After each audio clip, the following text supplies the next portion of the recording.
was not the model boy of the village.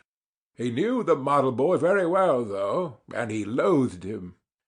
Within 2 minutes, or even less, he had forgotten all his troubles.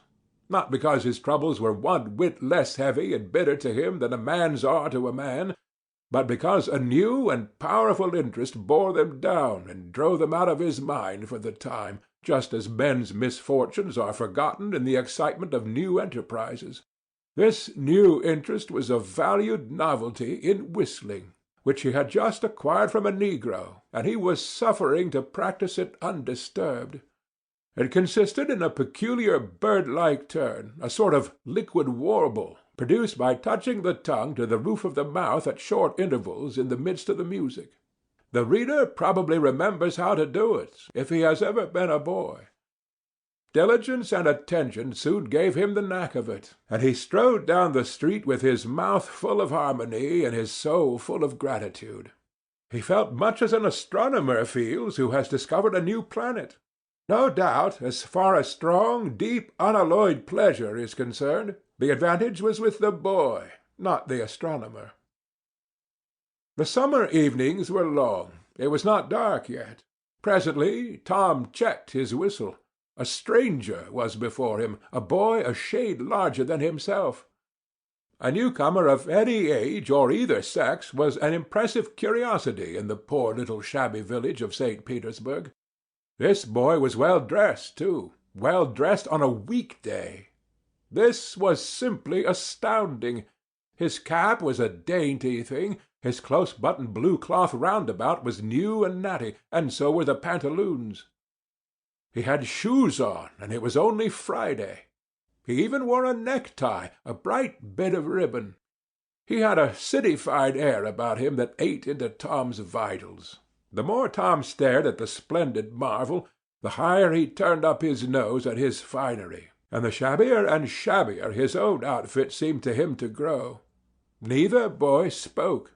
If one moved, the other moved, but only sideways, in a circle. They kept face to face and eye to eye all the time. Finally, Tom said, "I can lick you." "I'd like to see you try it." "Well, I can do it." "No, you can't either." "Yes, I can." "No, you can't." "I can." "You can't." "Can." "Can't." An uncomfortable pause. Then Tom said, "What's your name?" "'Tisn't any of your business, maybe." "Well, I allow I'll make it my business." "Well, why don't you?" "If you say much, I will." "Much, much, much." There now. "Oh, you think you're mighty smart, don't you? I could lick you with one hand tied behind me if I wanted to." "Well, why don't you do it? You say you can do it." "Well, I will if you fool with me." "Oh, yes, I've seen whole families in the same fix." "Smarty, you think you're some now, don't you? Oh, what a hat!" "You can lump that hat if you don't like it. I dare you to knock it off. And anybody that'll take a dare will suck eggs." "You're a liar." "You're another." "You're a fighting liar and dasn't take it up." Take a walk." "Say, if you give me much more of your sass, I'll take and bounce a rock off in your head." "Oh, of course you will." "Well, I will." "Well, why don't you do it then? What do you keep saying you will for? Why don't you do it?" "It's because you're afraid."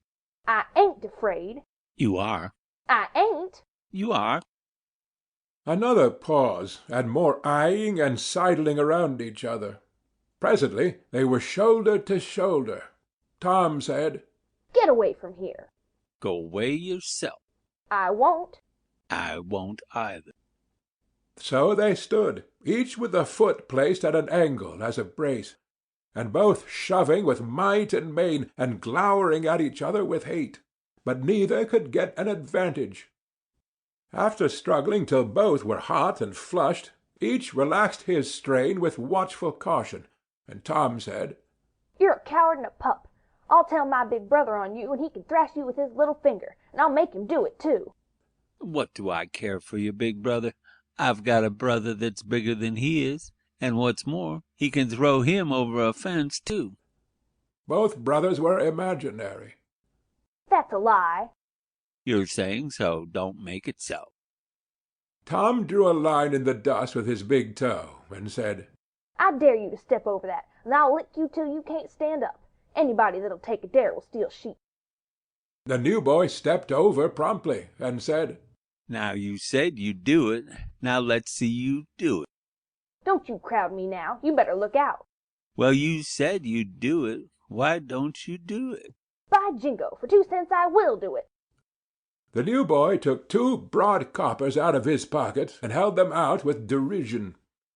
Tom struck them to the ground. In an instant both boys were rolling and tumbling in the dirt, gripped together like cats, and for the space of a minute they tugged and tore at each other's hair and clothes, punched and scratched each other's nose, and covered themselves with dust and glory. Presently the confusion took form, and through the fog of battle Tom appeared, seated astride the new boy, and pounding him with his fists. Holler enough, said he. The boy only struggled to free himself. He was crying, mainly from rage. Holler enough. And the pounding went on. At last the stranger got out a smothered "Nuff," and Tom let him up, and said, Now that'll learn you. Better look out who you're fooling with next time. The new boy went off brushing the dust from his clothes, sobbing, snuffling, and occasionally looking back and shaking his head, and threatening what he would do to Tom the next time he caught him out. To which Tom responded with jeers, and started off in high feather, and as soon as his back was turned, the new boy snatched up a stone, threw it, and hit him between the shoulders, and then turned tail and ran like an antelope. Tom chased the traitor home, and thus found out where he lived. He then held a position at the gate for some time, daring the enemy to come outside, but the enemy only made faces at him through the window and declined. At last the enemy's mother appeared, and called Tom a bad, vicious, vulgar child, and ordered him away. So he went away, but he said he allowed to lay for that boy. He got home pretty late that night, and when he climbed cautiously in at the window, he uncovered an ambuscade in the person of his aunt. And when she saw the state his clothes were in, her resolution to turn his Saturday holiday into captivity at hard labor became adamantine in its firmness.